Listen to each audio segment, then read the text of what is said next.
There was a time when the valley breathed with water. Long before the fences, long before the manicured lawns and paved driveways, a narrow ribbon of river curved through the land like a silver thread. It sang during spring and slept through summer, winding its way between oaks and sycamores, carving the soil into soft, gentle slopes. Every season, it left behind gifts, silt that made the crops rich, pools that mirrored the sky, and a whispering rhythm that those who lived there came to understand as the heartbeat of the valley itself. Thomas Reddick grew up listening to that rhythm. His family had owned the land for generations, each learning its language, how the soil shifted with the rains, how the air smelled before a storm, how the frogs went silent when the river was about to rise. His grandfather used to say that the land remembered everything, every flood, every drought, every careless act of those who didn't respect it. By the time Thomas was a man, the river had changed. Upstream, progress came, bridges, culverts, diversions, and new housing. Bit by bit, the river was tamed. Fewer floods came, fewer fish returned. Eventually, what had once been a lifeline turned into a scar, a dry, cracked bed that ran like a forgotten memory through the center of his property. Still, Thomas never abandoned it. He built a modest gate at the upper end, where the hills funneled runoff down during the heavy rains. It was nothing fancy, steel beams, sandbags, and hand-laid stones, but it served as a safeguard. When storms returned, the gate could hold the sudden rush, slow it, and let the earth drink at its own pace. To anyone else, it was just a relic. To Thomas, it was an understanding between him and the land, a quiet truce with nature. Years passed. The river stayed mostly dry, the storms came less often, and time covered the riverbed with grass and brittle weeds. The land rested. Then came the developers. They arrived one spring morning, bright trucks, clipboards, and sunglasses, speaking in quick, confident tones about opportunity. To them, the valley was underutilized land, a prime zone for residential growth. They drew lines where the river once flowed, named streets after trees they planned to cut down, and imagined fountains where wildlife used to drink. Within months, they carved the earth flat, ignoring the gentle dip that once guided water safely through the property. Thomas watched from his porch, silent, weathered hands resting on his cane. The first time he saw them mark the old riverbed with fluorescent paint, something inside him sank. They called it Parcel C.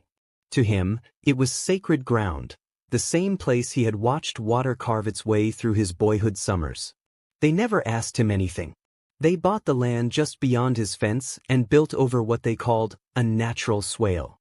They spoke of drainage plans and engineering approvals, of soil compaction and flood certificates. None of them had ever seen the river alive, and none of them knew that beneath the cracked surface lay a sleeping current, patient and ancient. When construction began, the sound was relentless: drills, hammers, machinery. Dust rolled through the valley, coating the oaks and grass in a dull, gray powder. They named the development Riverstone Estates, unaware of the irony. By the end of that year, the once empty plain had transformed into rows of shining houses, pastel walls, white fences, manicured shrubs. Driveways curved neatly where water once ran wild. Thomas stood at the edge of his property line and looked down at what they'd done. The builders had laid irrigation systems that leaked into the soil, saturating ground that was never meant to hold that much water. They had paved over the natural runoff channels, turning soft earth into concrete. They had filled the dips and widened the low areas, declaring the riverbed stabilized. He could see it, the arrogance of it, the certainty that nature could be redrawn by paper, tamed by pipes and contracts. It was months later when the first letters came. The Homeowners Association, newly formed, wrote to him about his unmaintained fence. They said it was an eyesore next to their luxury development. They suggested he repaint it to match the community aesthetic. He didn't reply. Then came complaints about his overgrown trees, his rustic barn, even the smell of earth after his irrigation days. They treated him as an outsider, though his land had existed long before theirs. When he didn't comply, they escalated, trimming branches that hung over the property line, parking maintenance trucks on his soil, and eventually digging trenches that redirected their neighborhood's stormwater directly toward the low edge of his property. They said it was temporary runoff control. Thomas knew better. He had seen those patterns before, the same lines the river once carved by itself. He went to the county office, brought old survey maps, and pointed to where the river used to run. The clerk smiled politely, said everything was up to code. He asked an engineer on site if they realized what they were building on. The engineer said the area hadn't flooded in decades. That was true. But decades meant nothing to the river. For a while, Thomas stopped trying. He kept to himself, tending his garden and checking the gate at the end of the old channel every few weeks. It was old now, rusted but strong, sealed by the same sandbags he'd stacked 20 years earlier. Each time he passed it, he could almost hear the murmur of water behind it. Not real water, not yet, but memory. Then one late afternoon, the wind shifted. The sky dimmed faster than usual. Out on the horizon, thick clouds crawled in from the west, slow, heavy, bruised with gray and purple. The air grew still, that peculiar stillness before a storm when even birds go quiet. He felt it before he saw it. The first cold drop on his hand, the second on his face, and then the sky opened. At first gentle, then sharp, then relentless. It drummed on the tin roof, poured off the gutters, and soaked the earth in minutes. Thunder rolled across the valley, echoing between the hills. The riverbed, dry for years, began to darken. Little streams formed, trickling through grass and broken roots, tracing the lines of their ancient course. Thomas stood by the window, watching it form. In the distance, the pristine homes of Riverstone Estates glowed under the flashes of lightning, bright, fragile, artificial. Their drainage systems hissed as they tried to manage the surge. The street gutters overflowed. The lights flickered. By midnight, the rain intensified. What had begun as runoff now gathered with force, tumbling down from the high hills into the narrow valley. The water followed the same path it always had, the same path the developers had buried beneath driveways and manicured lawns. The first pools began to form at the base of the hill, right where his gate sat. Thomas took his lantern and stepped out into the storm. The air was cold, the wind sharp, and the sound of rain against metal almost deafening. He walked the familiar path, his boots sinking into the mud, his coat heavy with water. When he reached the gate, he saw the river's ghost beginning to take shape, brown water swirling behind the sandbags, pressing gently but insistently against the barrier. He placed a hand on the steel beam. The vibration beneath it was steady, not violent yet, but powerful. It wanted to move. It wanted to live. There was a time when the valley breathed with water. The reflection of flooded lawns, street before the manicured lawns and paved driveways, the HOA houses stood like islands in a rising sea. Like a silver thread. He stayed there for a long time. It sang during spring and slept through summer. He could have reinforced the gate between oaks and sycamores, tightened the bolts, carving the soil into something soft, in him knew this was not his fight anymore. Every season, he had left behind gifts. The land had warned that made the crops rich, dawn, pools the water was at the edge of the gate's frame, and a whispering rhythm that those who lived there came to understand as the heartbeat of the valley itself. Thomas took one step back, grew up listening to that rhythm. He reached for the latch. His family had owned the land for generations. His father had installed decades earlier. How the soil shifted with the rains, creaked, how the air smelled before a storm, how the water hesitated when the river was about to rise, as if taking a breath. His grandfather used to say that the land remembered everything. The river was awake. Every flood, every drought, through the dry channel like a living memory, racing down the slope toward the glittering houses below. The river had changed. The sound was unlike anything man-made. Came, a deep, bridges, thunderous rush that swallowed the valley new housing. Thomas stood there, the river was unmoving, watching the floods return. Fewer fish had finally spoken. Eventually, and this was what had once been a lifeline turned into a scar, a dry, cracked bed that ran like a forgotten memory through the center of his property. Still, Thomas never abandoned it. He built a modest gate at the upper end, where the hills funneled runoff down during the heavy rains. It was nothing fancy, steel beams, sandbags, and hand-laid stones, but it served as a safeguard. When storms returned, the gate could hold the sudden rush, slow it, and let the earth drink at its own pace. To anyone else, it was just a relic. To Thomas, it was an understanding between him and the land, a quiet truce with nature. Years passed. The river stayed mostly dry, the storms came less often, and time covered the riverbed with grass and brittle weeds. The land rested. Then came the developers. They arrived one spring morning, bright trucks, clipboards, and sunglasses, speaking in quick, confident tones about opportunity. To them, the valley was underutilized land, a prime zone for residential growth. They drew lines where the river once flowed, named streets after trees they planned to cut down, and imagined fountains where wildlife used to drink. Within months, they carved the earth flat, ignoring the gentle dip that once guided water safely through the property. Thomas watched from his porch, silent, weathered hands resting on his cane. The first time he saw them mark the old riverbed with fluorescent paint, something inside him sank. They called it Parcel C. To him, it was sacred ground, the same place he had watched water carve its way through his boyhood summers. They never asked him anything. They bought the land just beyond his fence and built over what they called a natural swale. They spoke of drainage plans and engineering approvals, of soil compaction and flood certificates. None of them had ever seen the river alive, and none of them knew that beneath the cracked surface lay a sleeping current, patient and ancient. When construction began, the sound was relentless: drills, hammers, machinery. Dust rolled through the valley, coating the oaks and grass in a dull, gray powder. They named the development Riverstone Estates, unaware of the irony. By the end of that year, the once empty plain had transformed into rows of shining houses, pastel walls, white fences, manicured shrubs. Driveways curved neatly where water once ran wild. Thomas stood at the edge of his property line and looked down at what they'd done. The builders had laid irrigation systems that leaked into the soil, saturating ground that was never meant to hold that much water. They had paved over the natural runoff channels, turning soft earth into concrete. They had filled the dips and widened the low areas, declaring the riverbed stabilized. He could see it, the arrogance of it, the certainty that nature could be redrawn by paper, tamed by pipes and contracts. It was months later when the first letters came. The Homeowners Association, newly formed, wrote to him about his unmaintained fence. They said it was an eyesore next to their luxury development. They suggested he repaint it to match the community aesthetic. He didn't reply. Then came complaints about his overgrown trees, his rustic barn, even the smell of earth after his irrigation days. They treated him as an outsider, though his land had existed long before theirs.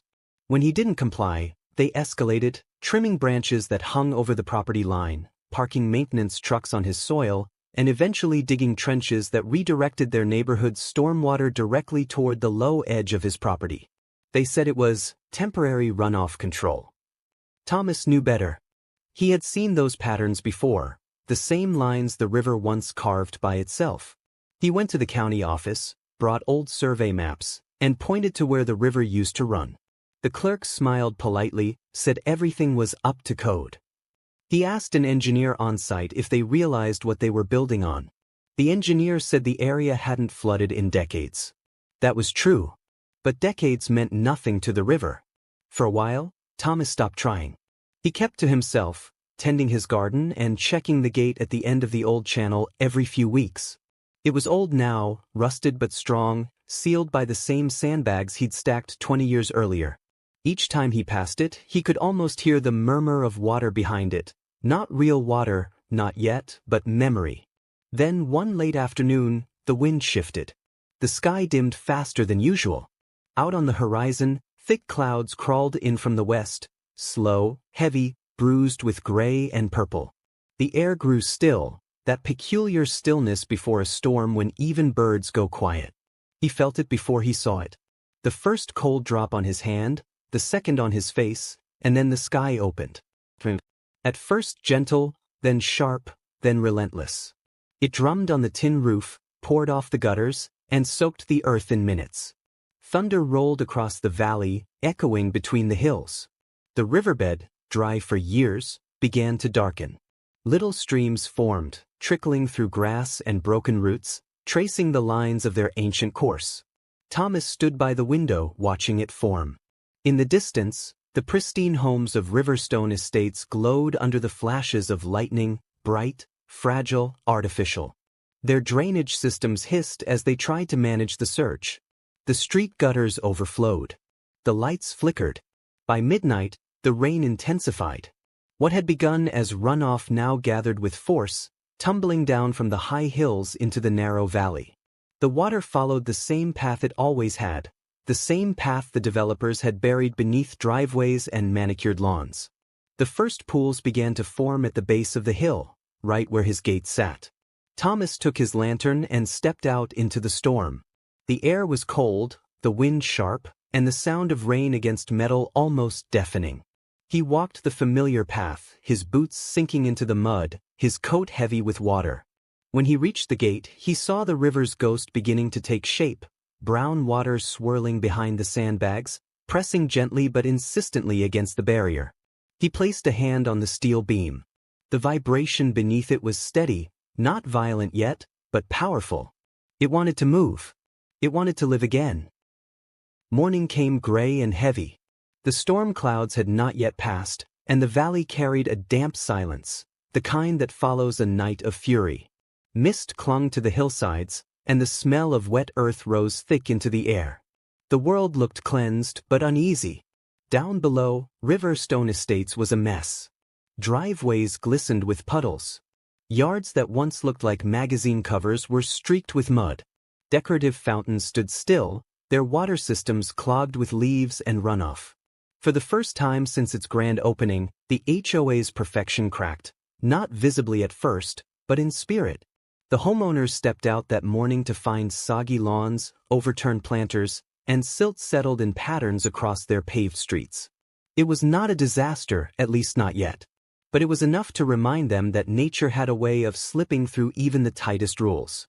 The HOA president, a man who believed every problem had a form to file, called for inspections and cleanup crews. They blamed drainage mismanagement, not the land itself. Within a week, the sound of lawnmowers and leaf blowers returned. Workers raked the mud, repainted the curbs, and power washed the driveways until every stain was erased. From his porch above, Thomas watched them try to restore their order. He saw the way they patched the damage, reinstalled fences, and planted new grass where the water had carved small channels. They were trying to fight memory with cosmetics. It made him think of children building castles in the tide, believing the ocean would stay still for them. But the HOA didn't just rebuild, it expanded its reach. The flood had shaken their sense of control, and when people like that lose control, they compensate by asserting it somewhere else. Their focus turned to the border, to Thomas's land. Letters came again. This time more formal, printed with HOA letterheads and written in legal tone. They spoke of property line maintenance, visual uniformity, and shared environmental responsibility. Their subtext was clear. His land, with its wild grass and weathered fence, didn't belong next to their polished image. Soon, landscapers appeared uninvited, trimming weeds and cutting back vines that had grown through the fence. They said it was for drainage. He knew it was for pride. Then came the drainage work itself. Without notice, contractors dug a narrow trench running parallel to his property. They laid pipes that led downhill, merging into what they described as a neighborhood runoff solution. The outlet of that pipe sat precisely where the old river once began to flow through his land, directly feeding into the same dry channel he'd protected for decades. When the first rains came again, the change was immediate. The water didn't seep into the soil as it used to. It flowed fast, confined, and unfiltered, cutting small rivulets through the edges of his field. Each week, the erosion deepened, the soil loosening around the roots of his oldest trees. He filed quiet complaints, sent letters, and even shared the original river maps again. The county, overworked and uninterested, sent back the same response. All drainage systems are compliant with current code. The HOA claimed ignorance. He began to sense something old stirring beneath the land. The soil, once firm and dry, stayed damp for weeks after every storm. The smell of rot returned to the lower edges of his property, the scent of ancient clay soaking too long. Some nights, when the wind was right, he could hear faint trickles coming from underground. It was as though the river was whispering under the earth, pushing through its buried veins, reminding him it had never really gone. Down in Riverstone Estates, the homeowners had no idea. They saw only green lawns and glistening driveways. Their sprinkler systems misted the air every morning, the excess water running down the curbs in lazy streams. Their irrigation added to the underground flow, drop by drop. One afternoon, after a long rain, Thomas took a walk along his fence line. The ground squelched beneath his boots. He followed the path of the runoff trench until it met his old gate. The sight made him stop. The gate, once a dormant piece of steel, half swallowed by weeds, now glistened with moisture. Thin fingers of water crept through the gaps, forming tiny swirling eddies. The sandbags behind it were dark, swollen, heavy. He crouched and touched the top of one. It was cold, pulsing faintly, alive with pressure. The water was back. But it wasn't the gentle river of his childhood. It was a trapped, channeled thing, forced through narrow pipes and concrete drains, angry at its confinement. He knew this was how it began. First the slow build-up, then the sudden break. Weeks passed. The HOA doubled down on beautification projects. They built stone pathways where the slope dipped, laid more concrete, and dug ornamental ponds at the lowest edge of the neighborhood. It looked impressive, elegant, symmetrical, expensive. But to Thomas, it was a perfect system for collecting disaster. Every improvement tightened nature's leash. Every drain, every curb, every pipe added pressure. The whole development was unknowingly redesigning the river's course, directing all of its force toward one forgotten gate at the valley's edge. The next storm didn't take long to arrive. It came without warning, faster and heavier than the last. Dark clouds swept across the valley in waves, the air thick with humidity and tension. The first crack of thunder rolled like cannon fire over the hills. Then the rain began, sharp and cold, slicing through the trees and hammering the rooftops below. From his porch, Thomas could see the floodlights flicker in Riverstone Estates. The neatly aligned rooftops shimmered under the sheets of water. Gutters overflowed. Driveways turned glossy. The ornamental ponds filled to their rims in a matter of minutes. Within an hour, the trenches along the border filled too. The runoff gushed through them, racing down the slope like veins of quicksilver. At the base of it all, his gate waited, steady, silent, and already trembling under the force building behind it. He took his lantern and went down again. The rain struck him hard, but he moved slowly, deliberately, the same way he always had when tending to the land. The closer he got, the louder it became, a deep, thrumming growl echoing through the metal. The gate was barely visible now, half submerged under churning brown water. It pressed and pulsed, breathing like a living thing. The old bolts groaned. He could see where the sandbags had begun to shift, their edges fraying from years of wear. The sight filled him with a strange mix of awe and sorrow. This was what the HOA had called non-existent. This was what the county had said was up to code. Yet here it was, alive, furious, undeniable. He could have left it. He could have walked back, sealed his doors, and let the water find its own way. But something deeper compelled him, not anger, not revenge, but understanding. The land was simply reclaiming what was always its own. He was just a witness, a keeper of its truth.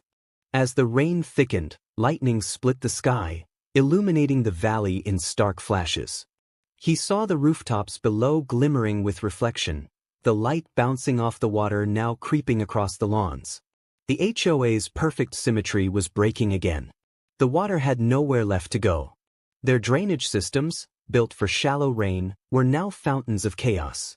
It surged through the curbs, pouring over their sidewalks, racing down their manicured slopes. By midnight, the neighborhood looked like a maze of glistening rivers. Cars sat half-submerged in driveways. Lawn decorations drifted like forgotten toys. And at the top of it all, Thomas stood by the gate, the only soul who knew that this was merely the beginning. He ran his hand along the top beam, the same gesture he had made countless times before. The old metal hummed beneath his touch, trembling with the weight of years and water. The current pressed harder, demanding release. He didn't move yet. He waited, letting the moment swell. The river behind the barrier was awake, coiling, remembering every inch of the valley below. And when he finally turned away, The storm howled in agreement. The wind carried the scent of earth and rust and something ancient rising. The HOA slept that night believing their troubles were temporary, that the worst had passed. They didn't understand that the ground beneath their foundations was no longer theirs, that it never had been. For nature is patient, but not forgiving. By the next sunrise, the water would no longer wait. The storm did not begin with thunder. It began with a silence so complete that even the leaves stopped trembling. The sky, heavy and swollen, hung low over the valley like a living ceiling. The air was thick, the kind that carried the faint metallic scent of coming rain. Animals went still. The birds vanished from their usual branches. Even the wind retreated, waiting. Then the first drop fell, a solitary bead striking the cracked soil of the old riverbed. It left a tiny, perfect circle that vanished almost instantly. Then came another and another, until the rhythm became steady, the slow, deliberate drumbeat of inevitability. By late afternoon, the rain was constant. Thick curtains of water blurred the hills, softening their edges until the world looked painted in shades of gray. The new homes of Riverstone Estates stood bright and defiant under the downpour, their fresh paint glistening like wax. Gutters overflowed within hours, splattering against decorative brick walls.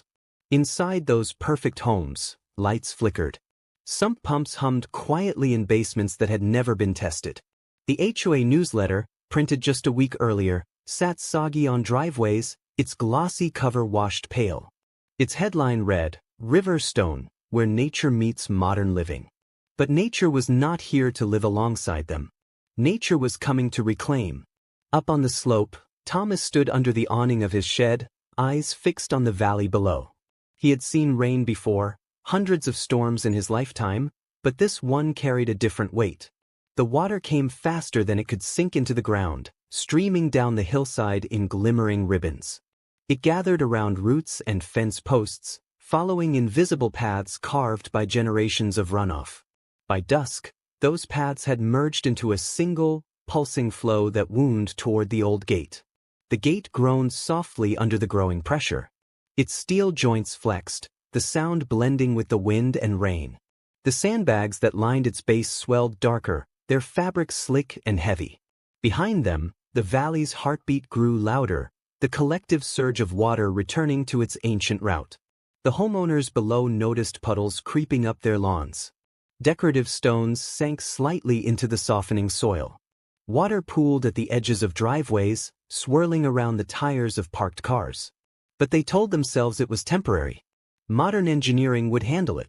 The HOA had paid for premium flood-grade drainage. They didn't realize that all their drains led to one place, the mouth of the old river. By nightfall, the storm intensified. The wind gained a voice, howling through the unfinished lots and half-empty cul-de-sacs. Lightning cracked open the clouds, illuminating the valley in blinding flashes. For a heartbeat at a time, the world turned white, and in those flashes, the riverbed below looked alive again, its shape unmistakable. Water gushed down from every direction, meeting in the lowest curve of the valley. The trench they had cut behind their homes, the ornamental ponds, even the narrow drainage ditches, all converged into the same artery. And at the end of that artery stood Thomas's gate, trembling under the mounting surge. He left the shelter and walked out into the storm. Rain lashed against his coat, soaking it through instantly. The ground beneath him had turned soft, sucking at his boots with every step. Each flash of lightning illuminated his path, the familiar route that had carried his family through generations of floods and droughts. When he reached the gate, the sound was deafening. The roar of rushing water, the metallic vibration of strain, the distant rumble of thunder, all merged into one great chorus. The gate was half submerged now. The current behind it pressed so hard that the steel frame quivered with each surge. The sandbags strained against the force, bulging outward. Thomas steadied himself, leaning against the cold metal. The river wanted release. It had been denied for too long, buried, blocked, suffocated under concrete and asphalt. It remembered its way, and now nothing would stop it from finding home again. The storm climbed toward its peak. Sheets of rain turned the air opaque. He could barely see the faint glow of Riverstone estates below, lights flickering, reflections trembling on rising pools. The streets, built over flattened land, had become shallow canals. The HOA's ornamental ponds overflowed first. Their decorative stone walls collapsed under the weight, sending torrents down driveways and across manicured lawns. The water rushed into basements through ventilation grates and flooded the underground garages where luxury cars waited. Every path, every slope, every pipe, all of it pointed toward the old channel, now alive behind the gate. Thomas took one long breath and reached for the latch. The metal was slick and cold, vibrating with the pulse of the water. The old pin that locked it in place had rusted, but it gave way under his hand, as though the storm itself urged him on.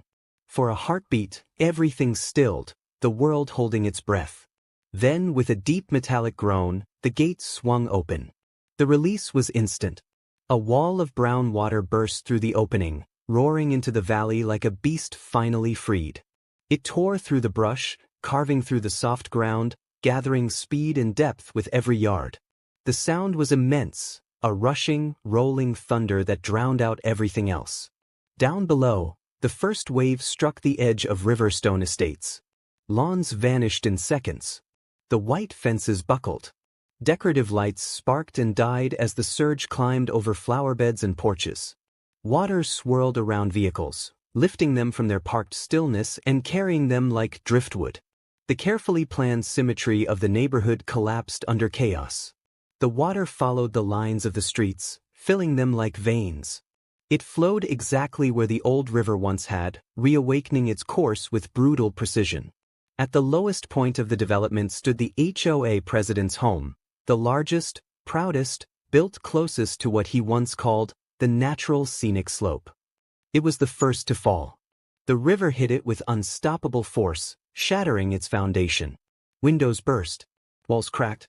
In moments, the perfect showpiece of Riverstone estates tilted under the pressure and gave in, sinking into the torrent like a paper boat. Up on the hill, Thomas stood motionless. The rain stung his face, but he didn't flinch. The valley below was a storm of its own, roofs breaking, water churning, debris swirling in wide circles. The light of street lamps glimmered through the flood, fragmented by the current. He could hear the sounds of distant alarms, the faint hum of emergency sirens far away. But it was all distant, muffled beneath the river's roar. Nature had taken the stage now, drowning out every man-made sound. Hours passed, though it felt like moments. By the time the rain began to ease, the valley was unrecognizable. Where once there had been symmetry and order, there was now only water and ruin. The street signs, the manicured shrubs, the freshly painted curbs, all gone beneath the swirling brown flood. When dawn came, the light revealed what the night had hidden. The water began to settle, but the destruction was absolute. The entire lower half of Riverstone estates was under several feet of standing floodwater. Cars leaned against one another in tangled heaps. Mailboxes poked through the surface like gravestones. Mud coated every wall, every window, every shattered door.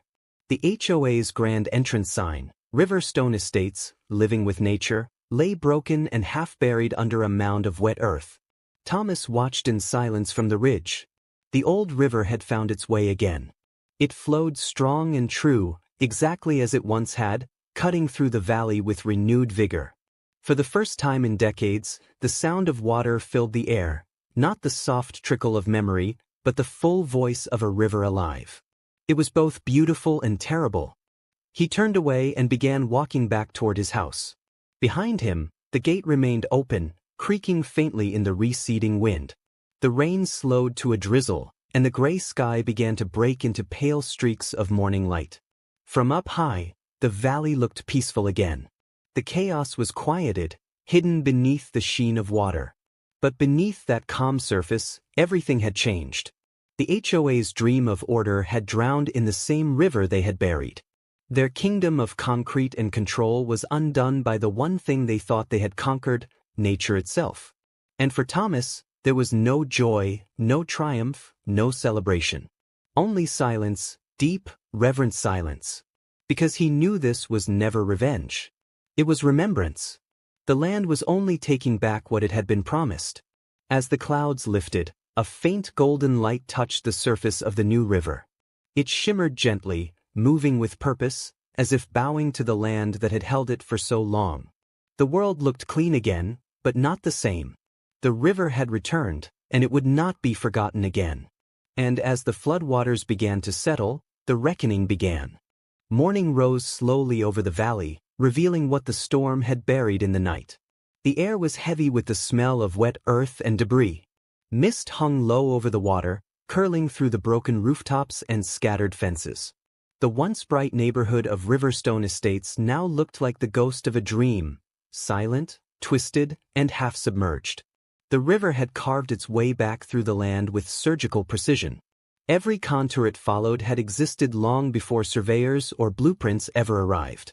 It wound through driveways and gardens, around fallen mailboxes, and under tilted porch beams. The current was slower now, but its presence was absolute. The land remembered where it belonged, and the water obeyed that memory. Emergency vehicles lined the outer road that bordered the valley. Red and blue lights flickered against the gray morning, reflecting off the surface of the flood. Rescuers moved through the shallows in inflatable boats, their voices muffled by the distance and the fog. They moved cautiously, their oars stirring ripples that spread across driveways and front yards. From the ridge, Thomas watched quietly. The storm had left his home untouched. His fields glistened, soaked but alive. The flood had respected the old boundaries, the ones his grandfather had taught him to maintain. Nature had drawn its line, just as it always did. Below, chaos had no words. The HOA president's house was gone completely, only the outline of its concrete foundation remained visible beneath the brown water. Nearby, other homes sagged under broken roofs, their interiors exposed to the sky. Furniture floated inside, drifting between walls like the remains of forgotten lives. News vans had already gathered on the main road. Reporters in raincoats spoke into cameras, their voices carried by the wind. Drones buzzed overhead, capturing wide shots of devastation. The captions that would later appear on screens across the country would read, "Luxury housing development destroyed by flash flood." Experts question construction on former riverbed. But for now, there was only confusion, a sea of stunned faces, homeowners wading through waist-deep water, clutching what little they could carry. Insurance agents arrived within hours, their white trucks parking neatly along the ridgeline. They took notes, snapped photos, and shook their heads. The fine print in their policies was clear: no coverage for acts of nature in designated flood zones. The words cut sharper than the rain ever had. No one wanted to admit what Thomas had told them months earlier. No one wanted to remember the meeting where he had warned them that the soil beneath their dream homes wasn't soil at all. It was river silt, layered over decades, ready to move when the rain returned. Now it had moved. The HOA board gathered under a tent near the entrance of the neighborhood, the only dry place left. Their polished shoes were caked in mud, their papers soaked. The president's seat was empty, replaced by a stack of wet folders and a plastic tarp. They spoke in low voices, faces pale, as if trying to negotiate with the storm after it had already spoken. They talked about rebuilding, about disaster relief, about press statements. But the land itself was the only voice that mattered now, and it had already decided. This place was not theirs to rebuild. Over the next few days, the rain stopped completely, leaving a fragile calm. The floodwaters began to recede, inch by inch, revealing the scars beneath. Roads had buckled under pressure. The shiny black asphalt now lay cracked and twisted, curling up at the edges like burnt paper. Gardens once trimmed to perfection were coated in thick sludge. White fences were buried halfway in mud, their posts tilted and broken. The ornamental pond near the entrance, once a symbol of elegance, had become a pit of stagnant water, swirling with branches and debris. Nature had rearranged everything. For Thomas, each passing day brought a quiet reminder that what happened was not destruction, but restoration. The land had been warning them all along. He had seen the soil breathe before, after heavy rain, when the river rose just enough to whisper beneath its crust. He had felt the tremor of the ground as it remembered its shape. This flood was not vengeance. It was memory reclaiming its home. But the world beyond the valley didn't see it that way. Headlines grew louder. Television segments painted the story as tragedy and scandal. Negligence, they called it. Environmental oversight. Legal words replaced natural ones. There were talks of lawsuits against developers, against the county, even against Thomas himself. Someone had filmed him standing at the ridge the night of the storm. The video, blurry and distant, showed him silhouetted against flashes of lightning near the old gate. The internet took that image and turned it into a story of its own. Some called him the man who unleashed the flood. Others called him a prophet ignored. He never responded. Days turned to weeks. The valley changed colors, from brown to green again, as grass began to push through the mud. The river settled into its ancient groove, no longer violent, but steady and sure. Birds returned. Frogs croaked in the shallows. The hum of insects filled the air. The houses that still stood were condemned. Their owners moved out, carrying what little they could salvage. The HOA dissolved quietly, its members disappearing one by one into other neighborhoods, their grand experiment left behind to rot. Nature didn't need their permission. In time, the county declared the land unsafe for residential use. Signs went up along the main road. Floodplain area, no construction beyond this point. The concrete driveways cracked open, and weeds sprouted through them. Windows shattered under the summer heat. Within months, Riverstone Estates looked like the ghost of a place that had never belonged. And yet, beneath the ruins, the earth healed. The water cleared. Small fish began to swim where lawns once were. Wildflowers spread along the edges of driveways. What had been a failed neighborhood slowly became a sanctuary. From his porch, Thomas would sometimes see deer walking along the new riverbank, pausing to drink from the clear water. The air smelled different now, fresher, softer, alive again. The world had moved on. The news forgot. But the land remembered. And in its own quiet way, it thanked him. Because long before the HOA, long before the concrete and the fences and the meetings, this place had been what it was always meant to be, a living riverbed, pulsing with memory. Now it was free again. The cameras left. The lawsuits faded. The homes became ruins. But the water kept flowing, soft, constant, eternal. Because in the end, nature does not seek revenge. It simply remembers. The flood had come and gone, but its echo lingered long after the water disappeared. It hummed through the valley like a low, eternal song, not loud enough to hear, but strong enough to feel. Every night, when the wind moved through the hollow streets of Riverstone Estates, it carried that song between the broken houses and the leaning streetlights, whispering the truth of what had happened. The people who once lived there tried to move on. They sold what was left of their belongings, filed claims, and moved to higher ground. Some found new homes in nearby suburbs, clinging to a false sense of safety.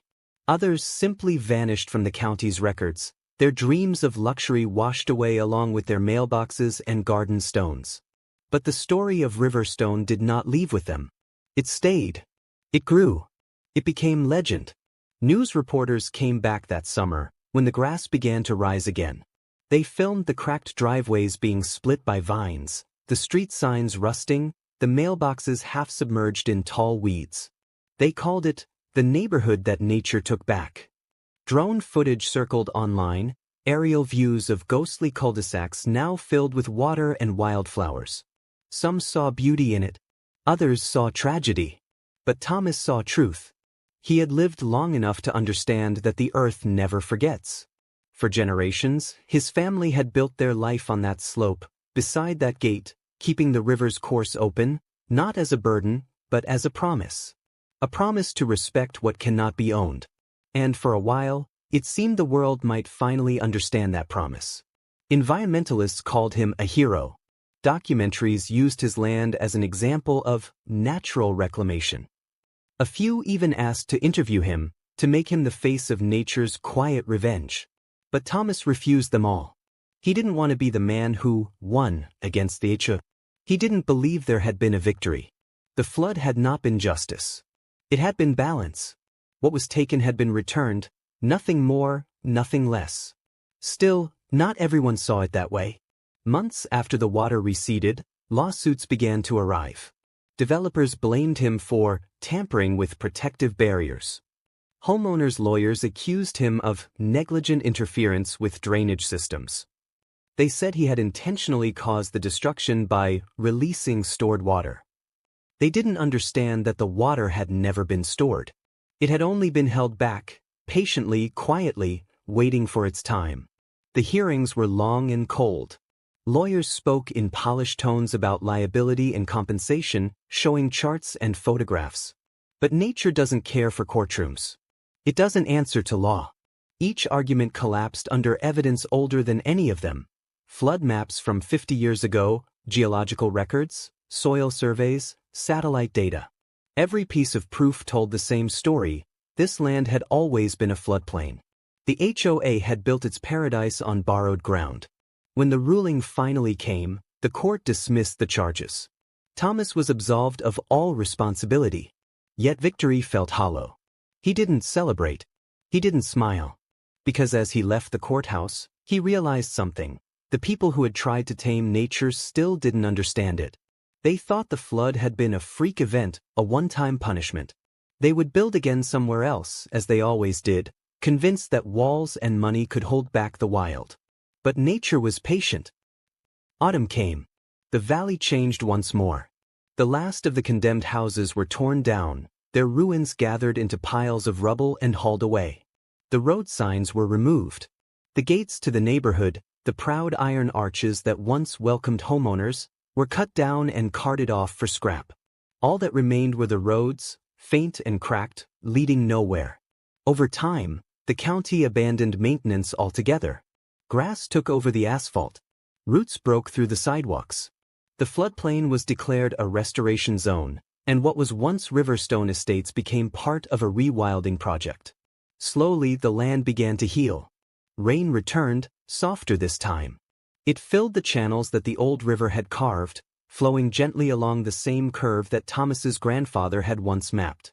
Small pools formed where driveways used to meet, reflecting the sky like mirrors. Dragonflies danced above the water. Deer wandered down from the hills to drink from the shallows.